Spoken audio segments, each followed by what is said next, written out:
Lan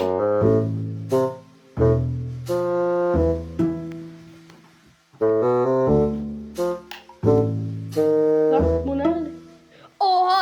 Cin oraya saklanmış.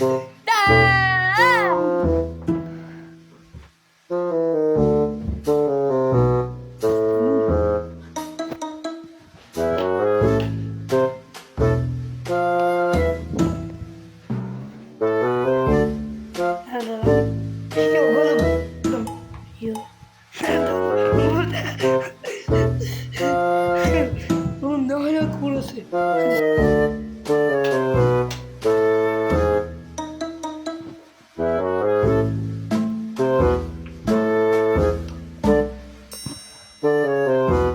Lan bu nerede? Bu buraya saklanırdı. Burada yok.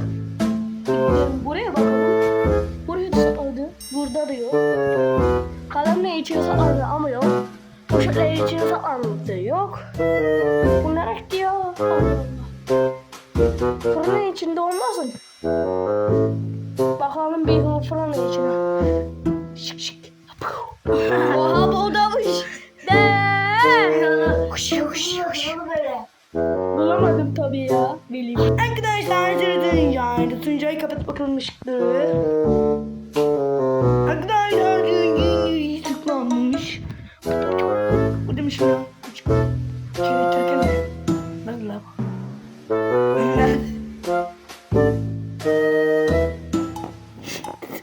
Abi ya. Abi ya. Selam. Abi baş. Abi beni nerede bana? Yollardım. Ben öyle okuyayım.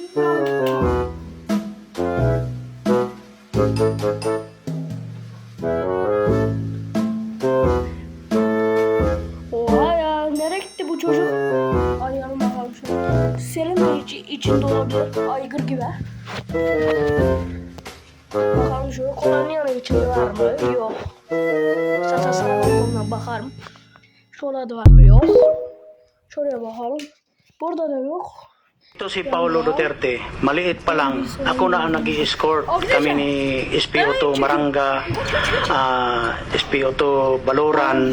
Kami ang escort, bata pa yan, hanggang lumaki na yan si Paulo Duterte.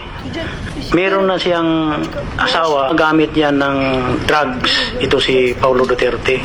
Matagal na yun, bata pa, gumagamit yan.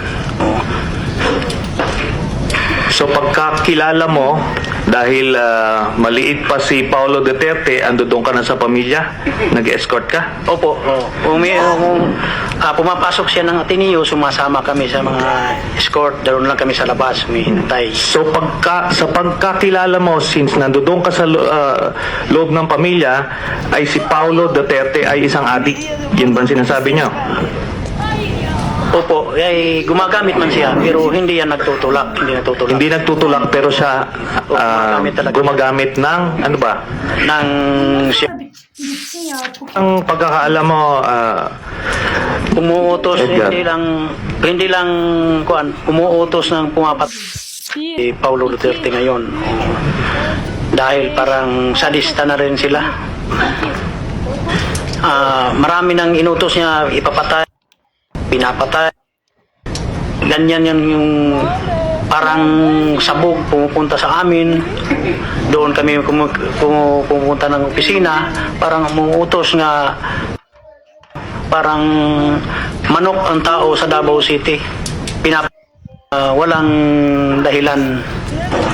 Ano ibig sabihin ng sabog? Parang lulong sa droga si Paulo. Minsan nagwawala yan. Minsan nagwawala. Basta sabog yan.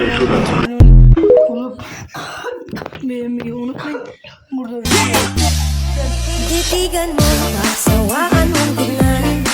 Nakakagigil pag di nagmamasdan.